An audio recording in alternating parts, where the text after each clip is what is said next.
¿ya? Entonces hoy día vamos a ver diseño de elementos, ya que es más o menos la finalidad práctica que tiene esta asignatura que se espera que ustedes aprendan. Ya a los ingenieros muy pocas veces se le dice, oye, sabes que necesito calcular el esfuerzo en una estructura. Eso tiene poca utilidad. Lo que se hace en la práctica es, a partir del esfuerzo que una estructura pudiese tener, diseñarla. Ya, ¿a qué me refiero con diseñar? Diseñar es básicamente escoger cómo una estructura tiene que estar fabricada.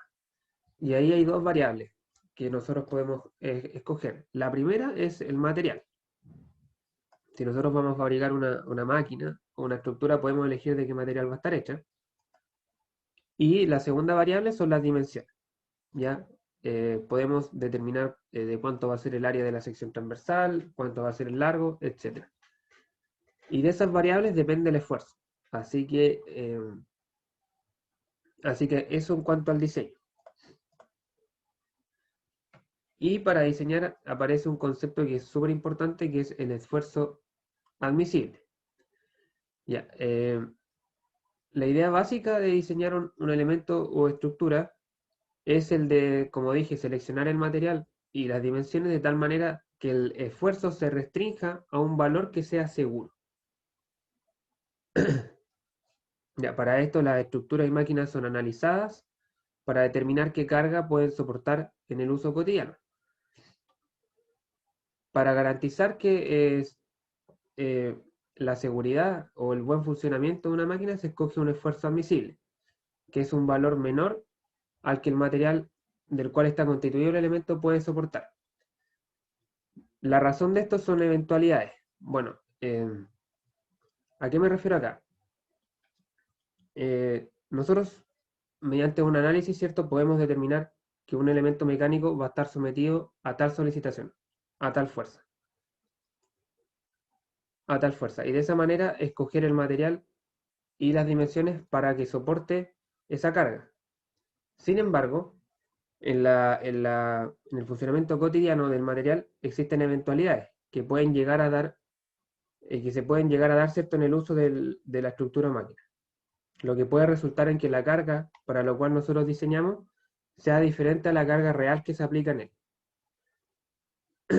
Por ejemplo, las medidas previstas de la estructura máquina pueden no ser exactas debido a diversos factores, pueden haber errores en fabricación o en montaje, pueden ocurrir vibraciones desconocidas, impactos, cierta corrosión atmosférica, decaimiento o condiciones ambientales que tiendan, ¿cierto?, a que el material se deteriore de manera prematura. Además, algunos materiales presentan variabilidades en sus propiedades prácticas. Es por esto que se define lo que se denomina en la práctica como un factor de seguridad, ¿ya? Que es la razón entre el esfuerzo de falla y el esfuerzo admisible. Expresado matemáticamente, es esta ecuación, estas dos ecuaciones que hay acá. Ya, miren, los materiales tienen una propiedad característica que es el esfuerzo de falla, tanto normal y cortante. No tienen por qué ser iguales. Por ejemplo, el acero estructural, que es por defecto uno de los materiales que más se utiliza, va a fallar a cierto nivel de esfuerzo. Ya cuando el esfuerzo normal en el acero llega a cierto valor, que puede ser, no sé, estoy inventando, 200 megapascales, el material falla. Se rompe o se deforma demasiado de tal manera de que no puede funcionar más.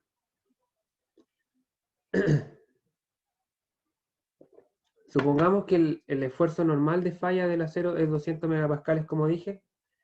Nosotros no podemos diseñar para ese valor, porque sería muy riesgoso tomar ese esfuerzo y diseñar en base a ese esfuerzo.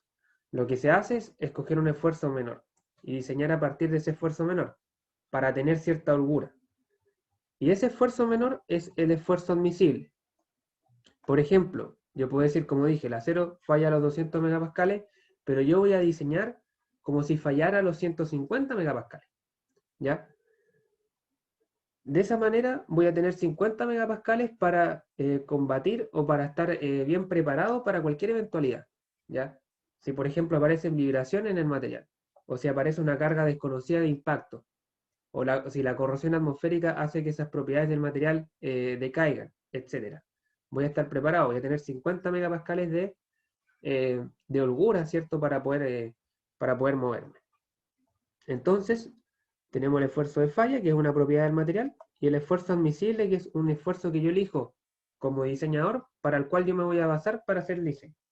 Entonces, en ese ejemplo, tenemos cierto, tenemos, ¿cómo se llama? 200 megapascales dividido en 150. Ese sería la razón, ¿cierto? Y que me definiría el factor de seguridad.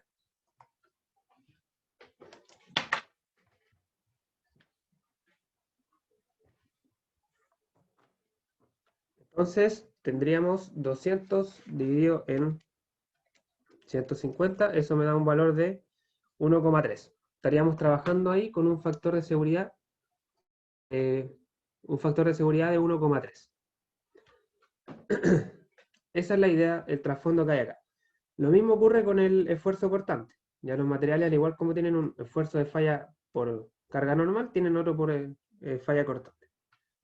Que no es el mismo, generalmente es menor, ¿ya?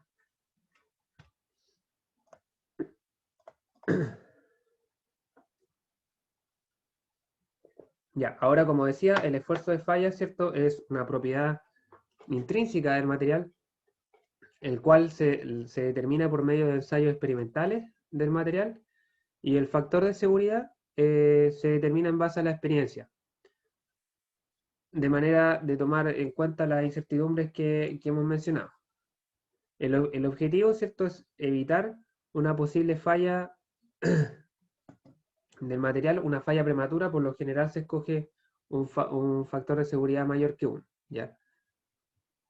El valor específico depende de muchas variables y de la finalidad prevista para la máquina. Por ejemplo, el factor de seguridad en el diseño de una aeronave puede ser cercano a 1 a fin de reducir el peso del vehículo. Ya, acá hay un tema importante, porque mientras mayor yo escoja el factor de seguridad, menor va a ser mi esfuerzo admisible, y mientras menor es mi esfuerzo admisible, yo voy a trabajar con materiales más robustos, con dimensiones más grandes.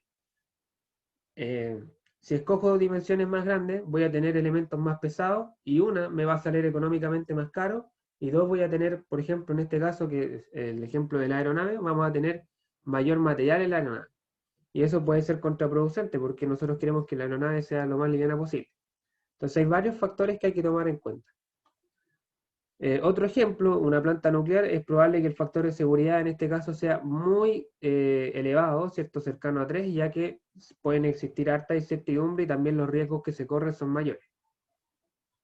En general, también siempre hay que tener en cuenta, ¿cierto?, si la estructura va a estar diseñada para albergar habitantes, por ejemplo, personas, o simplemente va a ser para una bodega, por ejemplo, en la cual no va a haber recursos humanos, digamos. Entonces, en general, el factor de seguridad y por lo tanto los esfuerzos permisibles se han estandarizado, ¿cierto? Existen manuales de diseño y los valores se encuentran, como digo, en códigos de diseño y manuales de ingeniería, y siempre buscan balancear, ¿cierto?, la seguridad ambiental y para el público con una solución económica razonable, ¿ya? Mientras mayor factor de seguridad yo elija, con mayor seguridad va a funcionar mi estructura, pero más cara va a ser fabricarla, porque los materiales que yo tenga que escoger para poder trabajar con ese factor de seguridad van a ser de mayores dimensiones, de mayores áreas transversales, y por lo tanto van a ser más caras.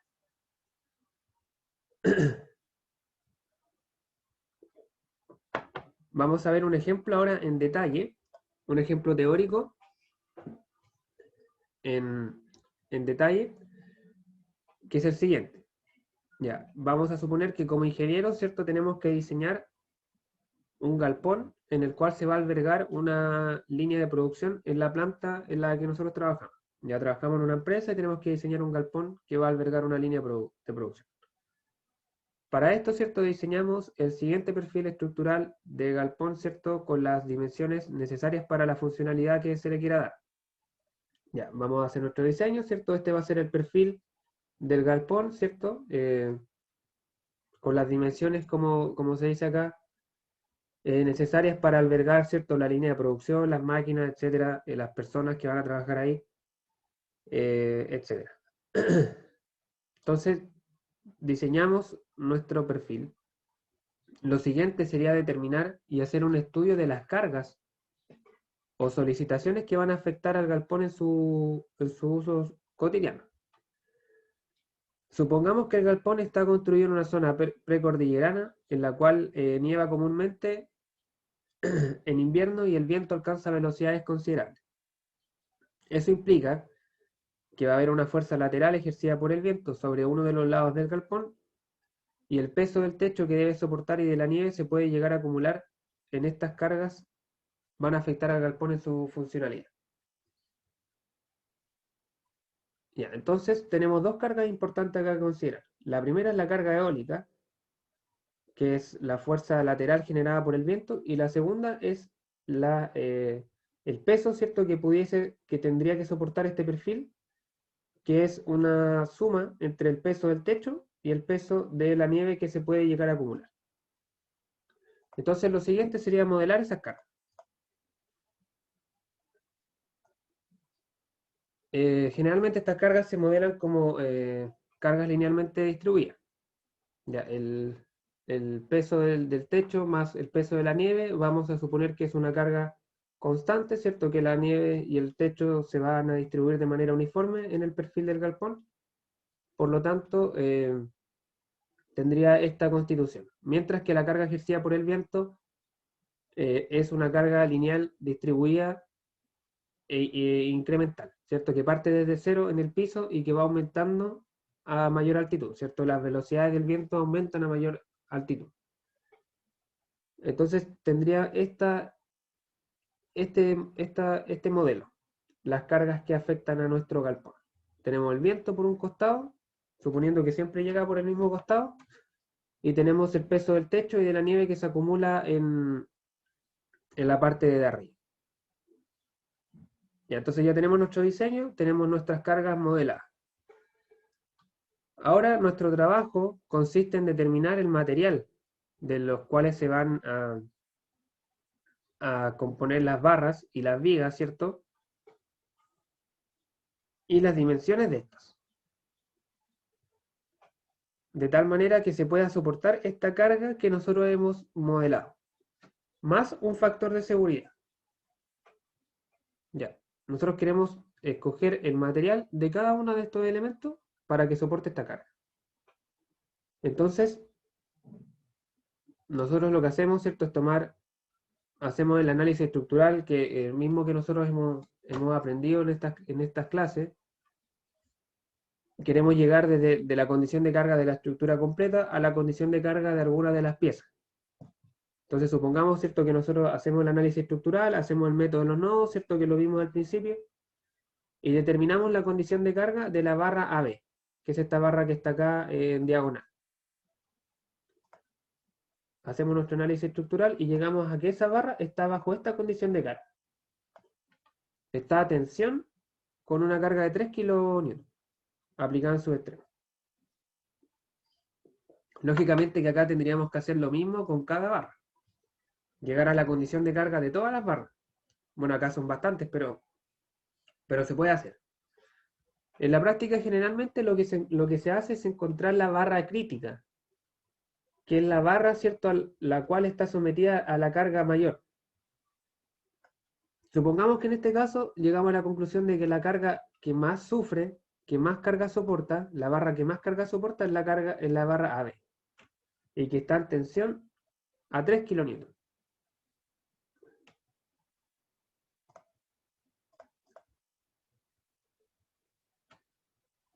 Como dijimos, ¿cierto?, tenemos que determinar el material y las dimensiones de la barra. Esa es nuestra tarea como ingeniero, la finalidad. Con las dimensiones de la barra, ¿cierto?, me refiero al área de la sección transversal, porque el largo, ¿cierto?, va a estar dado por la necesidad de cubrir espacio. Entonces queremos determinar el material y la sección transversal de tal manera de que esa barra soporte la carga P a la cual está sometida, sin fallar. En este caso, ¿cierto? Dicho esfuerzo es un esfuerzo normal, ¿cierto? Tenemos una una barra de tensión, eh, por lo tanto está sometida a esfuerzo normal. Entonces tenemos dos variables con las que podemos jugar, material y sección transversal. Entonces en este caso vamos a suponer que vamos a ir por una solución convencional, ¿cierto? Que es elegir acero estructural, ya que es un material que es económico, ¿cierto? Y que se utiliza ampliamente en este tipo de proyectos. Este material posee dentro de sus propiedades mecánicas un esfuerzo normal de falla a la tensión de 400 megapascales. Ya, acá está el esfuerzo de falla del acero estructural. ¿Qué quiere decir este esfuerzo de falla? Que el acero estructural va a funcionar bien siempre y cuando no se excedan los 400 megapascales de esfuerzo sobre este material. Si yo supero esos 400 megapascales, el material va a fallar. Se va a deformar demasiado, o se va a romper, o va a colapsar, etc. Pero no va a funcionar de manera óptima. Entonces yo no quiero superar ese valor.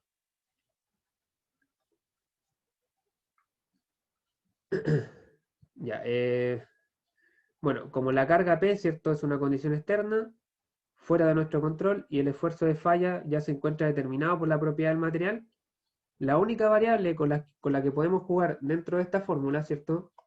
P es carga externa, por lo tanto no tenemos influencia sobre ella. El esfuerzo de falla ya lo escogimos porque cogimos el material, nos quedaría solamente para maniobrar el área transversal. Entonces tenemos que escoger un valor del área transversal de tal manera que no se supere el esfuerzo normal de falla. Matemáticamente, ¿cierto? Despejamos el área y la calculamos. Tenemos 3 kN sobre los 400 megapascales de esfuerzo de falla, me va a dar que necesito un área de 7,5 milímetros cuadrados. Ya, esa es el área mínima para la cual el material va a funcionar bien estando sometido a estos 3 kN de carga.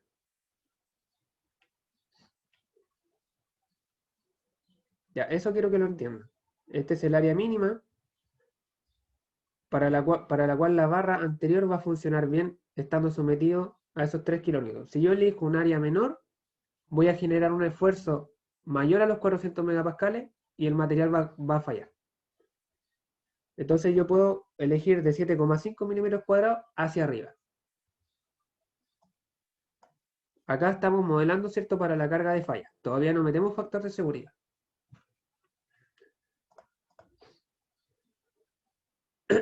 Sin embargo, a pesar de que nosotros ya hicimos nuestro modelo, ¿cierto?, determinamos las cargas, cómo se van a distribuir, etc., existen siempre incertidumbres que afectan los proyectos de ingeniería. Siempre van a haber incertidumbres. Por ejemplo, la carga que hemos modelado para el viento y la nieve puede presentar imprecisiones o variabilidades que se traduzcan en que la carga real sea esporádicamente mayor. Por ejemplo, para modelar la carga del viento hay una fórmula, ¿cierto? Uno se mete a los mapas de viento, donde salen las velocidades del viento por zona, ¿cierto? Y a partir de la velocidad con una fórmula se calcula la fuerza que el viento ejerce. A cierta altitud, etcétera, eso está todo tabulado y qué sé yo. Yo puedo aplicar esa fórmula y modelar la carga que vimos al principio, pero chuta, resulta que en X día el viento fue 2 veces mayor. Fue mucho mayor al que modelamos. Entonces va a haber una mayor fuerza que nosotros no predecimos, que nuestro modelo no está considerando, ¿ya? Y si esa fuerza aumenta, también aumenta la carga P a la cual está sometida la barra, ¿ya? Entonces corremos el riesgo de que esa barra falle, ¿ya? Luego también pueden haber otro tipo de errores, como errores de fabricación en los elementos o en el montaje del galpón cuando se está armando. Pueden acontecer vibraciones desconocidas, pueden haber impactos o cargas accidentales, por ejemplo, si alguien choca con el galpón, qué sé yo. Está la corrosión de los materiales, ¿cierto? La oxidación, fenómenos ambientales que provocan que el material vaya decayendo, se vayan deteriorando, ¿cierto? Y sus propiedades vayan disminuyendo. Esta suma de factores nos obliga a considerar un factor de seguridad, el cual asegure que elijamos un área transversal para la sección que sea mayor a la que ya calculamos. Este factor de seguridad debe considerar las incertidumbres que acabo de mencionar y el uso que se le dará al galpón. Por ejemplo, si en él van a trabajar personas o solamente va a ser de almacenamiento. Y también, como digo, un factor económico, porque a mayor factor de seguridad escojamos, mayor área transversal nos va a dar y más caro nos va a salir fabricar ese galpón. Entonces hay que buscar un equilibrio. Supongamos, ¿cierto?, que se tiene en cuenta o en mente todo lo anterior y escogemos un factor de seguridad de 1,5. Que los factores de seguridad son siempre mayores que 1. Supongamos que se escoge un factor de seguridad de 1,5. Al asumir este factor de seguridad, se está asumiendo un esfuerzo admisible o permisible, es lo mismo, el cual tiene el valor, ¿cierto?, del esfuerzo de falla dividido en el factor de seguridad. Ya está la fórmula que les di al principio, pero acá despejé el esfuerzo admisible. Entonces tenemos 400 megapascales, que es el esfuerzo de falla, propiedad del material, dividido en 1,5. Dividido en el factor de seguridad. Me da un esfuerzo admisible de 266,7 megapascales. Este cálculo implica que vamos a diseñar la barra con la esperanza de que no se superen los 266,7 megapascales. ¿Ya? Vamos a suponer que ese es el peor de los casos. Aunque sabemos que tenemos margen hasta los 400 megapascales, que es el valor real al cual el material va a fallar. Entonces ahí tenemos una holgura de 130 y tantos megapascales para abarcar, ¿cierto?, todas las incertidumbres que les mencionaba anteriormente. Entonces la barra falla realmente a los 400 megapascales, pero nosotros estamos diseñando como si fallara a los 266,7. Ya, a este esfuerzo se le conoce también como esfuerzo de diseño, porque es el esfuerzo que, como el nombre lo dice, se toma en cuenta a la hora de diseñar. Entonces, considerando este esfuerzo, vamos a volver a calcular el área que tendría que tener la barra. Tenemos la carga P, ¿cierto?, que es la condición externa, 3 kN, dividido en el esfuerzo admisible, que son 266,7, me da un área de 11,2 milímetros cuadrados. Fíjense que es sustancialmente mayor que el área que nos dio acá, de 7,5 milímetros cuadrados. Si no consideramos el factor de seguridad, nos da un área mucho más pequeña. Como podemos apreciar, el valor del área que obtuvimos es mayor al área obtenida sin considerar el factor de seguridad. Entonces, al final, nosotros nuestra estructura la vamos a construir con esta área, porque con esa área aseguramos, ¿cierto?, que la barra va a tener cierta capacidad para enfrentarse a las incertidumbres ambientales que pueden presentarse.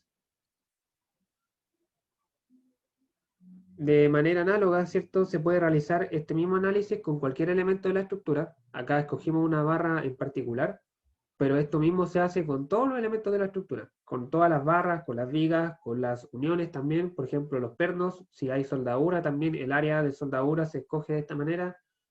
Si por ahí en alguna parte hay algún adhesivo aplicado, también el área del adhesivo o las propiedades del adhesivo se escogen tomando en cuenta todo lo que acabamos de ver del factor de seguridad.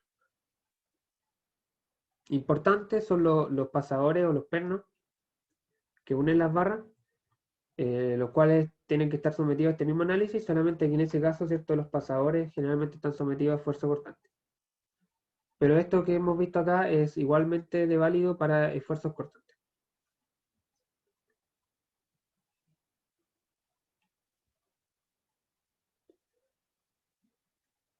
Y bueno, eso a modo de resumen,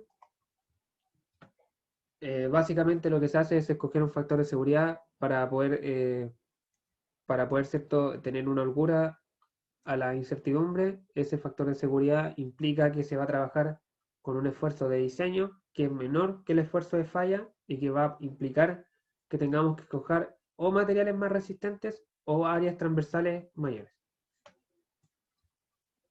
Así que no sé si hasta acá hay alguna pregunta.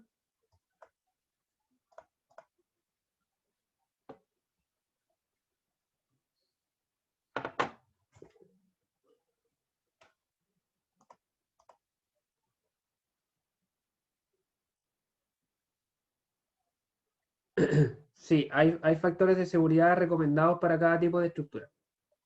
Hay, como digo, códigos de diseño, manuales de ingeniería que recomiendan eh, factores de seguridad para cada tipo de estructura. Para, por ejemplo, estructuras que van a albergar personas, para estructuras que no van a albergar personas, para aeronaves, para máquinas, ¿cierto? Productivas, para ejes de transmisión, etcétera. ¿Ya? Así que eso generalmente está normado. Hay normas que también de repente varían de país en país. Pero bueno, el factor de seguridad seguramente en los ejercicios a los cuales con los que vamos a trabajar, generalmente va a ser un dato. Ya, va a ser un dato. Entonces, a partir del factor de seguridad, lo que podemos hacer, ¿cierto?, es diseñar elementos, haciendo, ¿cierto?, las suposiciones con las que hemos trabajado hasta ahora, relativa al comportamiento del material, ¿cierto?, que de formación uniforme, material homogéneo, isótropo, etcétera, que es lo que hemos visto. Tenemos las ecuaciones de esfuerzo normal y esfuerzo cortante, y estas ecuaciones pueden usarse para diseñar elementos mecánicos simples o conexiones simples también. En particular, ¿cierto? Si un miembro está sometido a carga a fuerza normal, como el ejemplo que acabamos de revisar, el área requerida para esa sección se puede determinar con esta fórmula. ¿Cierto? Simplemente lo que hice fue despejar la ecuación del esfuerzo normal y trabajar en vez de con el esfuerzo de falla, con el esfuerzo admisible. Y lo mismo ocurre para elementos sometidos a esfuerzos cortantes. Como por ejemplo las conexiones, ¿cierto? Las conexiones siempre van a estar sometidas a esfuerzo cortante. Por ejemplo, los pernos, ¿cierto? Trabajamos con esta fórmula para determinar su área de sección transversal. Despejo el área, ¿cierto? Y trabajo con el esfuerzo admisible. Y bueno, los esfuerzos admisibles se determinan aplicando un factor de seguridad al esfuerzo normal o cortante de falla. Eso básicamente. Eso básicamente. Vamos a ver un ejemplo. No sé si alguien tiene alguna duda hasta acá.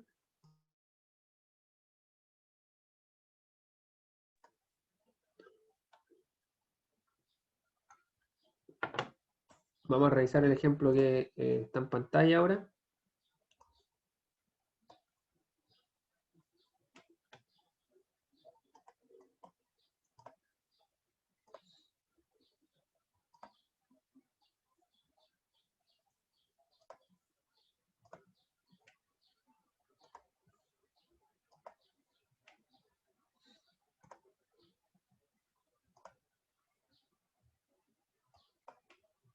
Bueno, el ejemplo dice, tenemos dos elementos, ¿cierto?, que están unidos por pasadores en B y en C.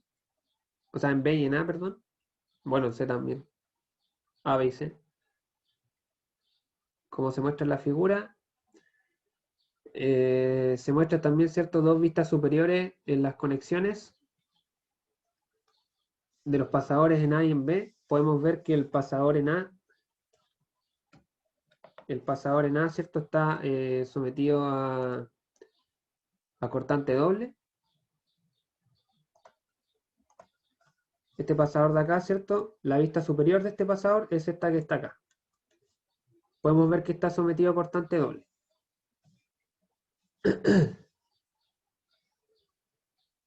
Y el pasador que está en B, que une las dos barras, ¿cierto? Podemos ver su vista superior está sometido a cortante simple. Eso es importante, porque va a variar la fórmula con la que vayamos a trabajar. Bueno, dice, si los pasadores, el material del cual están formados los pasadores, tienen un esfuerzo de falla acortante de 25 kSI y deben funcionar con un factor de seguridad de 2, y el esfuerzo de falla en tensión de la barra CB, que es esta barra de acá, tiene un esfuerzo de falla ese material de 24,3 kSI y debe funcionar con un factor de seguridad de 1,5. Determine el diámetro de los pasadores A y B y de la barra CB. necesarios para soportar las cargas que se muestran en la figura con los factores de seguridad que les acabo de mencionar.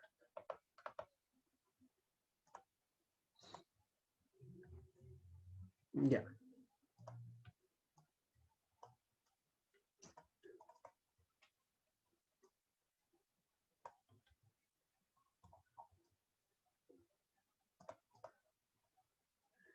Ya, chicos.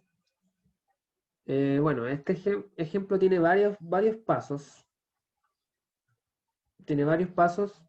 Tenemos que tener en mente que el objetivo final es calcular las áreas o los diámetros, bueno, que es equivalente.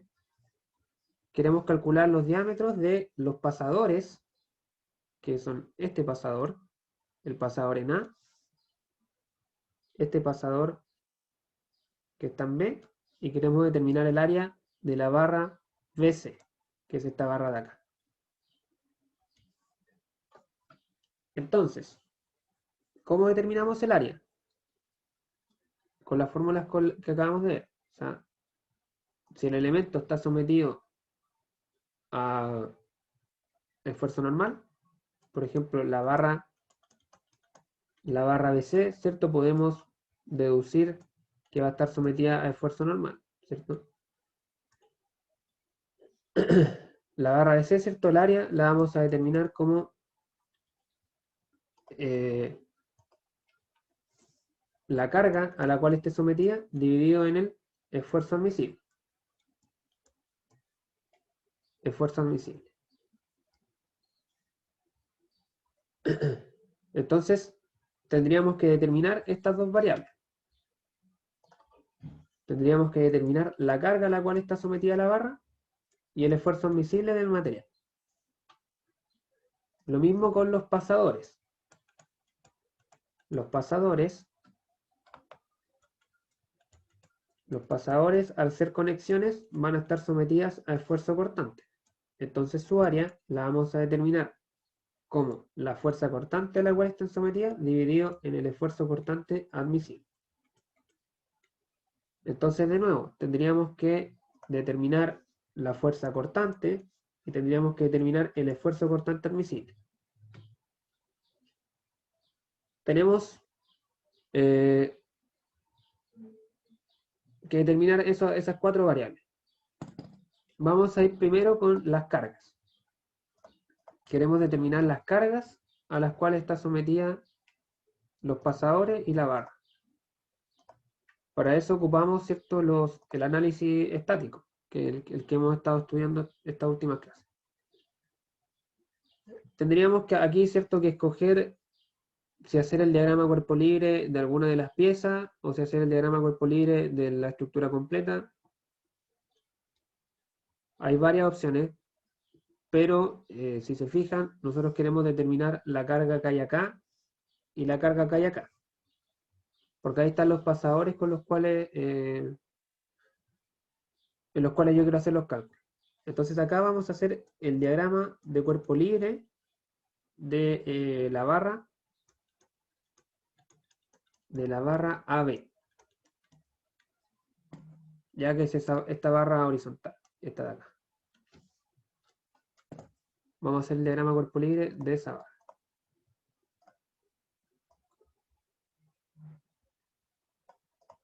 Ya, tenemos, ¿cierto?, la barra. Vamos a tener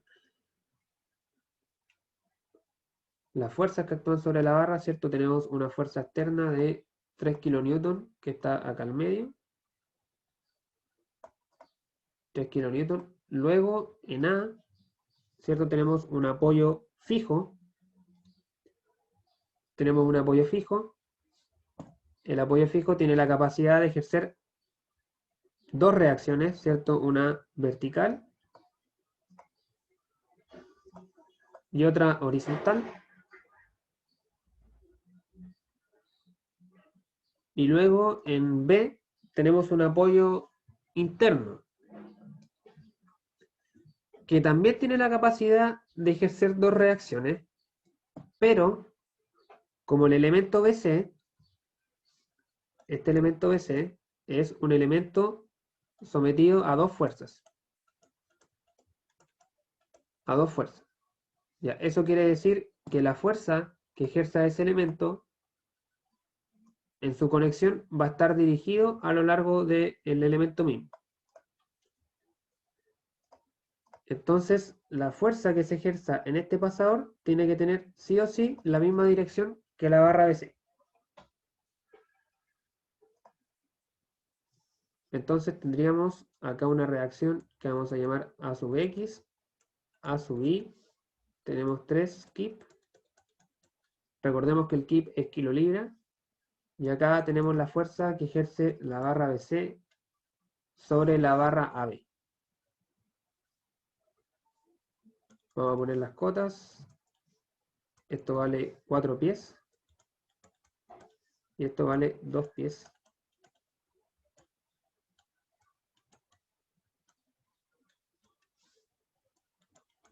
Y ahí tendríamos, ¿cierto?, el diagrama corpolíneo. ¿Hay alguna duda con el diagrama?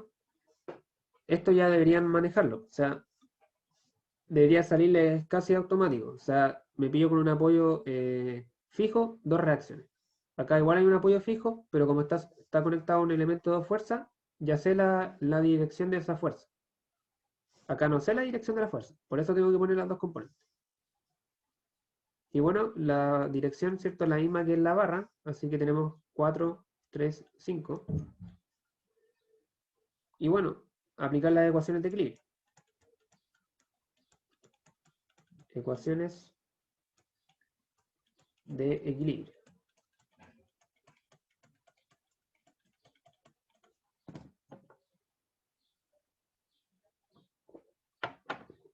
¿Qué ecuación de equilibrio aplicamos primero siempre? Sumatoria de momentos. ¿En qué punto? En el punto donde hayan mayor incógnitas, que en este caso es el punto A. Sumatoria de momentos en A igual a 0. Como estamos calculando los momentos en A sub X y A sub Y nos hacen momentos. Tenemos los 3 kip, que son estos de acá, los 3 kip del medio, por el brazo de 4 pies. De 4 pies. Luego tenemos las componentes de esta fuerza. Tenemos una componente horizontal, ¿cierto?, que no hace momento porque su línea de acción pasa por el punto A. Y tenemos una componente vertical que sí hace momento. Esa componente vertical vale FBC por 3/5, ¿cierto? Esto de acá es la componente vertical, digamos. Sub I. Por 3/5, ¿cierto? Lo mismo que definir un ángulo y calcular el seno. Cateto opuesto dividido en hipotenusa. Por el brazo que vale 6 pies. Y esto igual a 0, ¿cierto? Los sentidos me falta determinar. Esta fuerza, ¿cierto?, hace un movimiento en sentido horario, por lo tanto vamos a definir horario positivo. Y esta fuerza hace un movimiento en sentido antihorario, por lo tanto va negativo. Y bueno, de esta ecuación puedo despejar perfectamente FBC. FBC va a tener un valor de 3,33 kip. Chicos, si hay algo que no se entienda o algún paso que se hayan perdido, me comentan nomás. Acá despejo esto, me da 3,33 kip.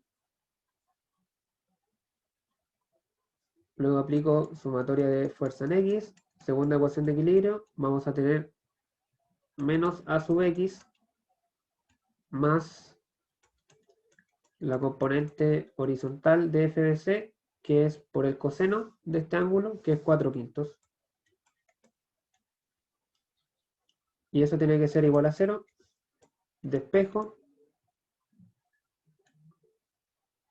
Despejo y me da que que A sub X vale 2,67 kilolibras.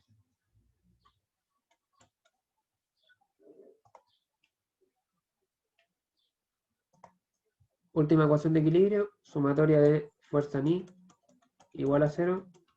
Tenemos A sub I positivo menos 3 kip más F de C por el seno, que es 3 quintos.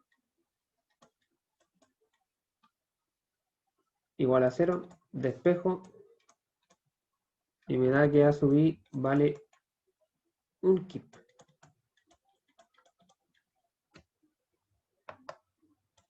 Un kip.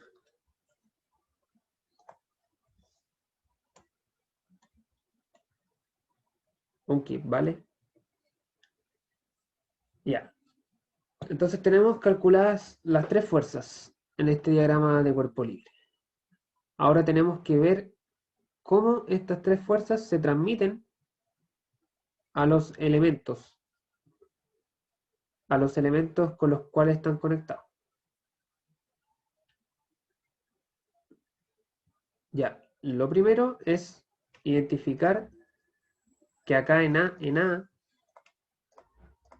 calculamos las dos componentes que se generan en ese pasador, pero en realidad la fuerza neta que se está generando en ese pasador va a ser el módulo. Tenemos la componente X, la componente Y, pero en realidad la fuerza neta que se genera en ese pasador es el módulo, que sería, ¿cierto?, A igual a sub X al cuadrado más A sub Y al cuadrado. Bueno, eso sería, ¿cierto?, 2,67 kip al cuadrado más 1 kip al cuadrado bajo raíz. Y eso me da que la fuerza neta que se transmite en ese pasador es de 2,85 kip. 2,85 kip.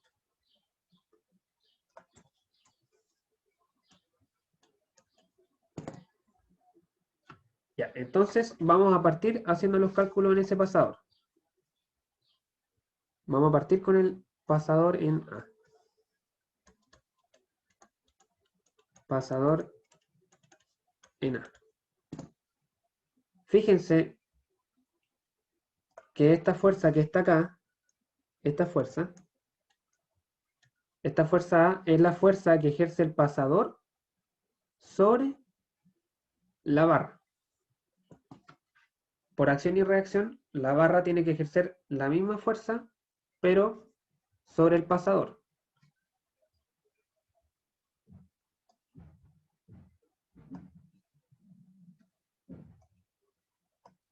Voy a copiar esto por acá.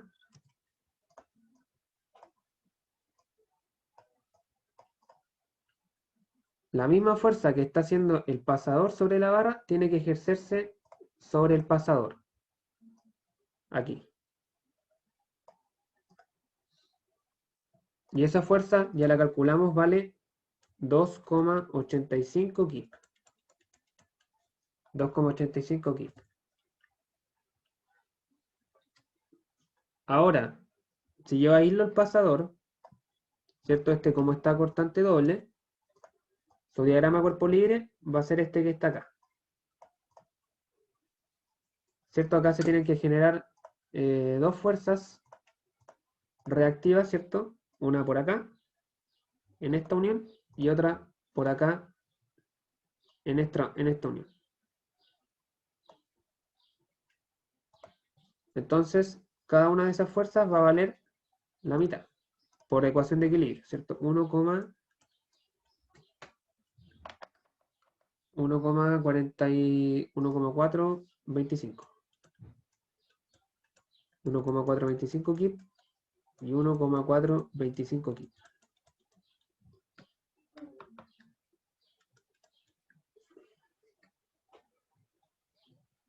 Ya, esta sería la fuerza cortante. cual está sometida el pasador, ¿cierto? Si yo hago un corte acá,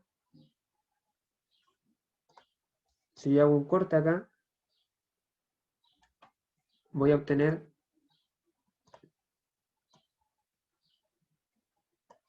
ahí está el pasador cortado. Tengo la fuerza de 2,85 por aquí. Luego tengo una fuerza de 1,45 por acá. Y se me va a generar una fuerza cortante aquí en el área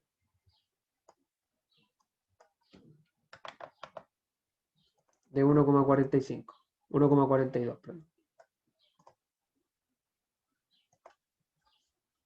Tenemos 2,85 kip, 1,425 kip. Y aquí tendríamos la fuerza cortante que vale 1,425 kip.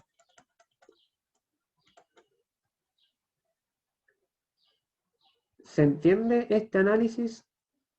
¿Alguien tiene problemas en visualizarlo?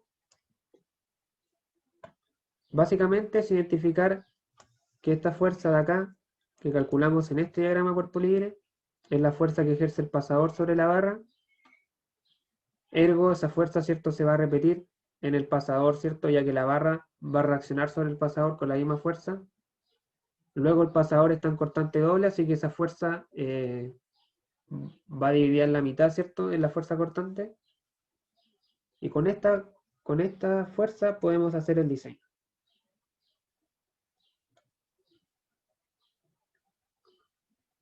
Tendríamos que determinar ahora el esfuerzo admisible, el esfuerzo cortante admisible.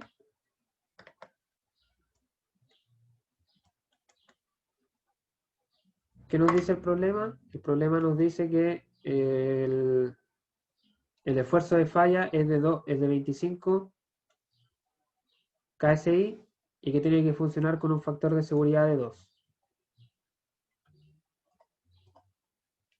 Por lo tanto, el esfuerzo admisible será, ¿cierto?, 25 KSI dividido en 2.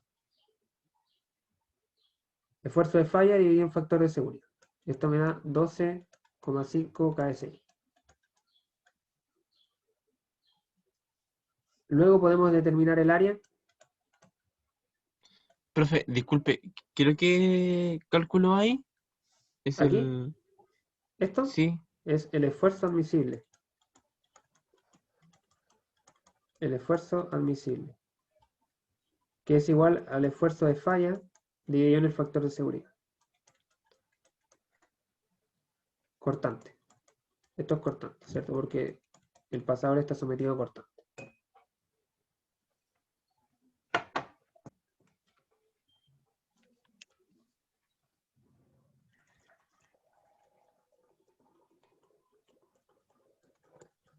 Y con el esfuerzo admisible determinamos el área de la sección transversal del pasador. El área del pasador en A, que sería, ¿cierto?, la carga cortante a la que está sometida, dividido en el esfuerzo cortante admisible. Esto me da 1,425 kip dividido en 12,5 KSI. ¿Cierto? La fuerza cortante que calculamos con los diagramas de cuerpo libre, dividido en el esfuerzo admisible que calculamos con esta formulita. Esto me va a dar 0,114 pulgadas cuadradas.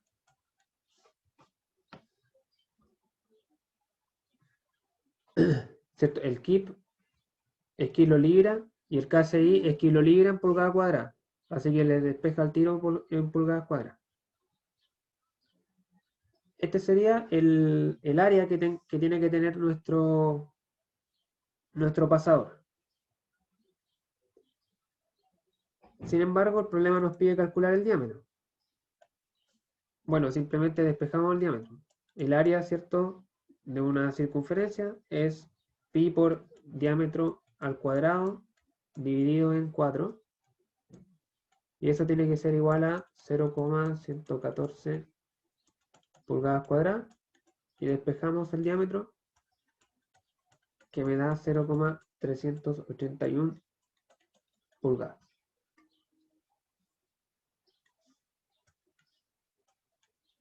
Ya, este es el diámetro mínimo que tiene que tener nuestro pasador para que los esfuerzos no superen el esfuerzo admisible. Para trabajar con esfuerzos menores a 12,5 kSI. Sin embargo, en esos 12,5 kSI está aplicado un factor de seguridad. En realidad la pieza puede trabajar hasta los 25 kSI. Pero esa holgura de 12,5 kSI es para las eventualidades, para las vibraciones, para cargas que no hayamos considerado, etc.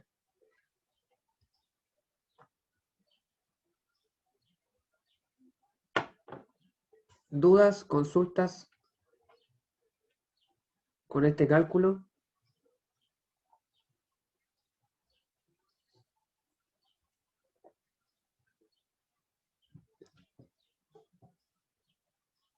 Bueno, si no hay consultas, a ver, voy a ver el chat. Si no hay consultas, vamos por el segundo pasador. Por el pasador en C, ¿o no? En B. En B. Por el pasador en B. Ya, acá ocurre exactamente lo mismo. El pasador en B está conectado acá, con la barra. El pasador ejerce sobre B, o sea, sobre la barra, esta fuerza de 3,33 kilolibras. Entonces la barra va a responder sobre el pasador con una fuerza de igual magnitud, igual dirección, pero sentido opuesto.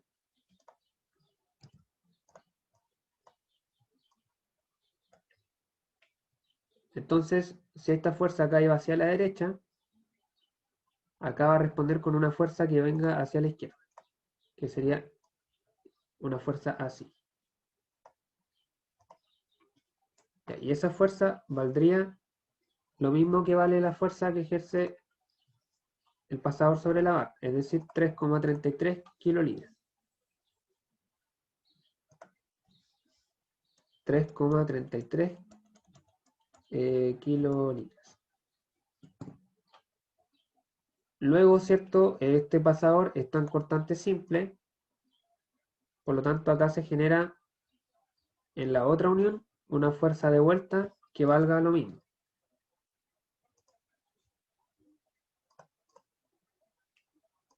3,33 kilo. 3,33 kilo.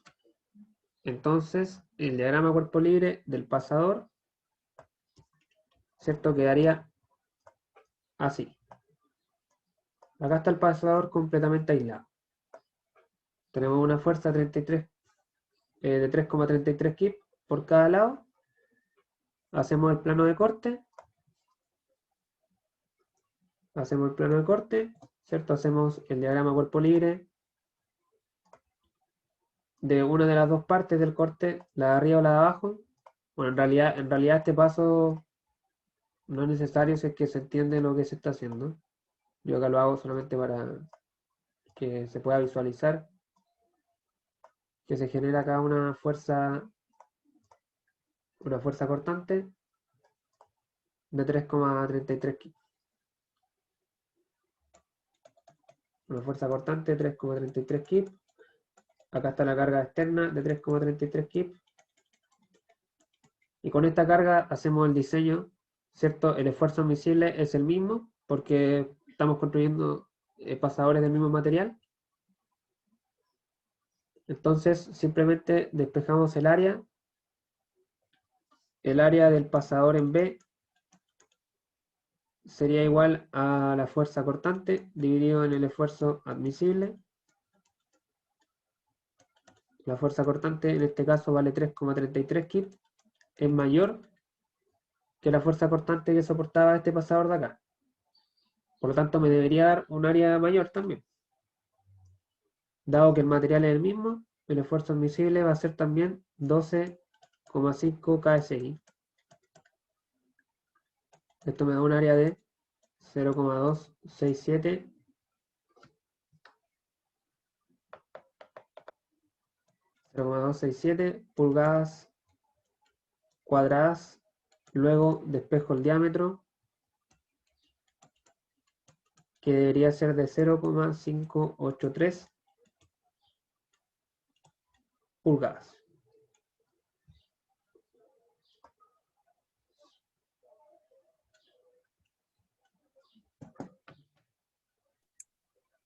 Profe, ¿por qué se asume que el KSI es el mismo, el 12,5? Porque los pasadores, ambos están fabricados con el mismo material. Ambos pasadores tienen un esfuerzo de falla de 25 KSI porque son del mismo material y deben funcionar los dos con el factor de seguridad de 2. No se hace una diferencia en el fondo entre uno y otro.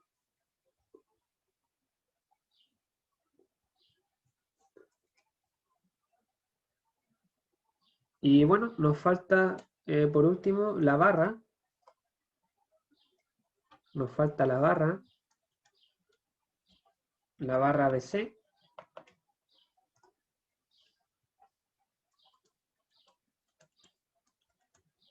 La barra BC. Ya con esto terminamos.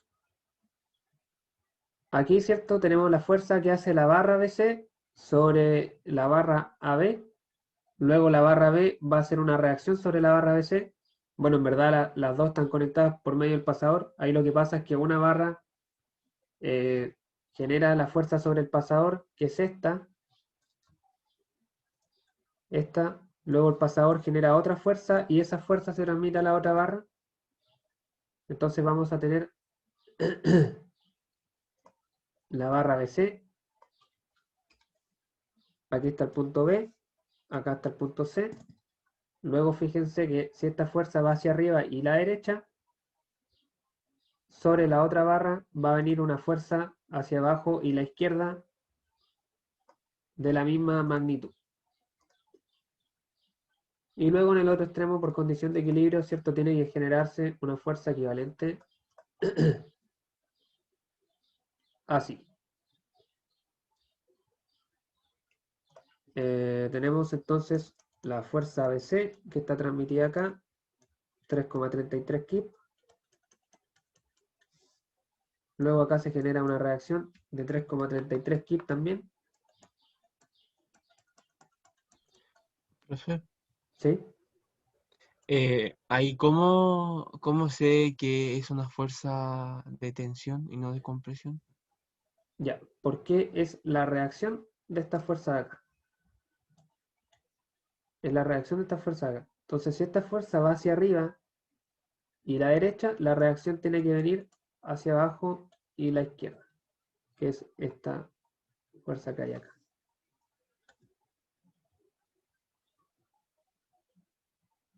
Por eso, una es la reacción de la otra. Ah, ya, gracias. Y están conectadas en B, aquí. Ese es el punto de conexión. Entonces, bueno, necesitamos calcular la fuerza normal interna, que en este caso es sumamente sencillo porque es una carga sometida a dos fuerzas. Entonces, hacemos un plano de corte, un plano de corte. Y bueno, como les digo, esto está de más hacerlo, en realidad no es necesario. Hago el diagrama cuerpo libre del corte, ¿cierto? Voy a obtener una fuerza normal.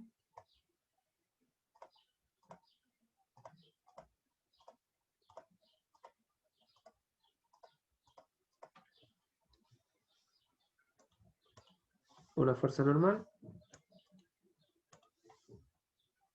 Por acá sigue estando la carga externa.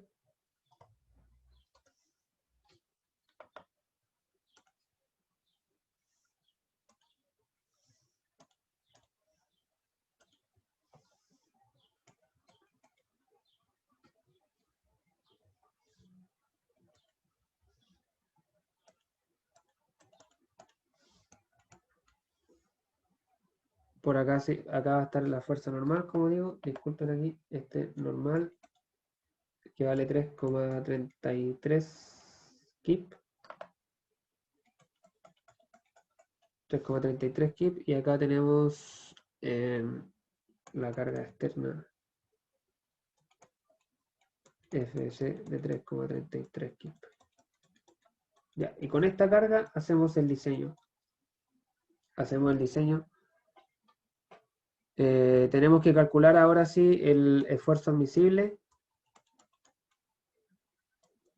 El esfuerzo admisible, que sería igual al esfuerzo de falla sobre el factor de seguridad. Acá me dice el problema que la barra tiene un esfuerzo de falla de 24,3 y un factor de seguridad de 1,5. Entonces sería 24,3 KSI dividido en 1,5. Eso me da 16,2 KSI. Ese sería el esfuerzo de diseño. El esfuerzo admisible. Y con ese esfuerzo calculamos el área. El área de la barra BC va a ser igual a la carga normal dividido en el esfuerzo admisible. O sea, sería 3,33 kip dividido en 16,2 KSI. Lo cual me da un área de 0,206 pulgadas cuadradas. Y eso se obtiene al fabricarla con un diámetro de 0,512 pulgadas.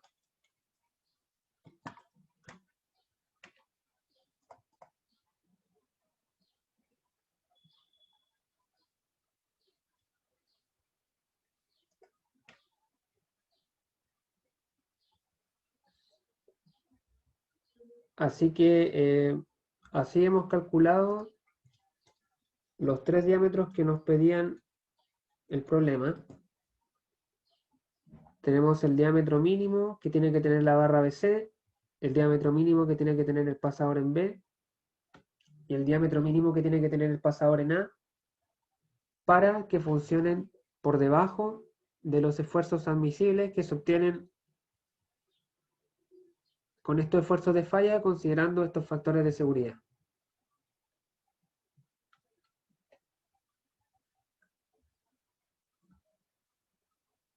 Ese era el problema.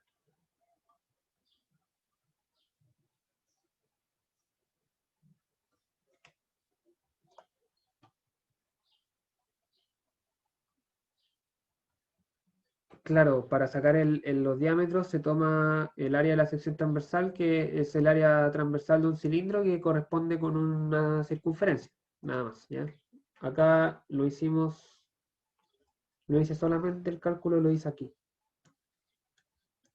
¿ya? Solamente acá, que es el área de un círculo, ¿ya? Pi por r cuadrado, solamente que acá está con el diámetro. Entonces, ¿qué es importante acá? Es identificar que acá yo quiero, los problemas anteriores lo que hacíamos, ¿cierto? Era calcular el esfuerzo a partir de la carga sobre el área. Acá queremos calcular el área, así que se le da una vuelta a esta ecuación para obtenerla de esta manera. Y bueno, seguimos teniendo que calcular la carga externa o interna. Para eso tenemos que hacer los diagramas cuerpo libre, aplicar las ecuaciones de equilibrio, la tercera ley de Newton, acción y reacción, hasta llegar a la carga del elemento que me interesa. Y el paso adicional acá es calcular el esfuerzo admisible, que se obtiene, ¿cierto?, con el esfuerzo de falla, que es un dato del material, dividido en un factor de seguridad que generalmente igual va a ser un dato. Así que eso, chicos. Por mi parte no tengo nada más que agregar. Espero que se haya entendido la idea de esta clase, ¿cierto? Que es cómo se diseñan elementos mecánicos simples.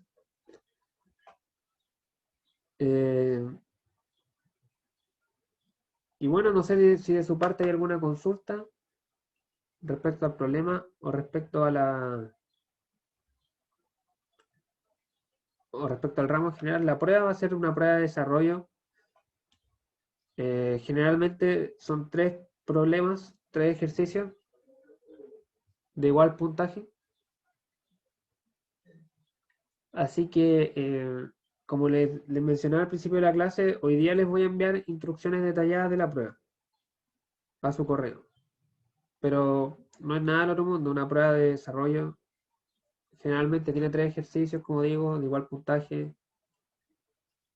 Importante que sean lo más ordenados posible, lo más claro en escribir, porque la prueba en general tiene que parecerse lo más posible a un informe técnico, ¿ya?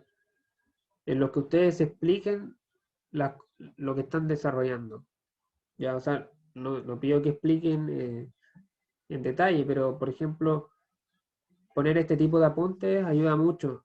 Diagrama cuerpo libre de la barra, ecuaciones de equilibrio, ¿cierto? Ir más o menos eh, haciendo un punteo de lo que se está calculando. Eso yo lo pido en las pruebas y doy puntaje por ello. Así que, así que eso. No sé si alguien más tiene alguna consulta. Profe, ¿cómo va a ser el tema de los talleres? Ya, los talleres son también ejercicios.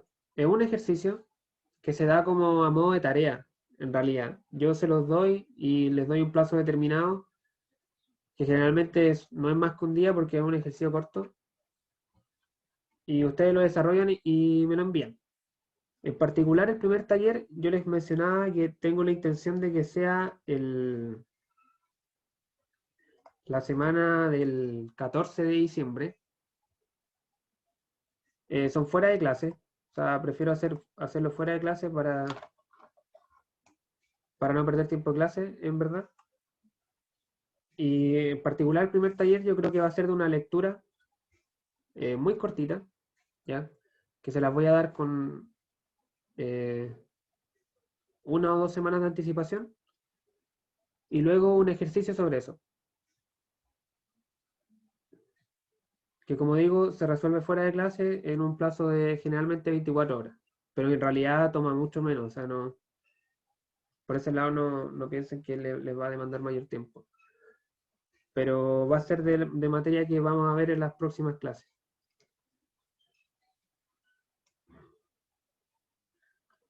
Igual les voy a dar información más detallada y voy a dejar todo eso documentado para que no haya cabida a, ¿cómo se llama?, a malinterpretación.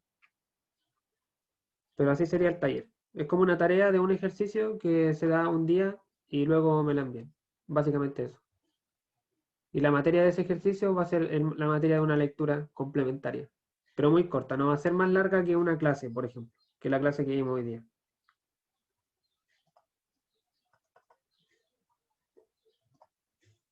Eso. Eh, bueno, acá en la diapo igual está resuelto el problema, por si lo quieren revisar. Y eso, chicos, no sé si alguien más tiene alguna duda. Si no, por mi parte me voy despidiendo.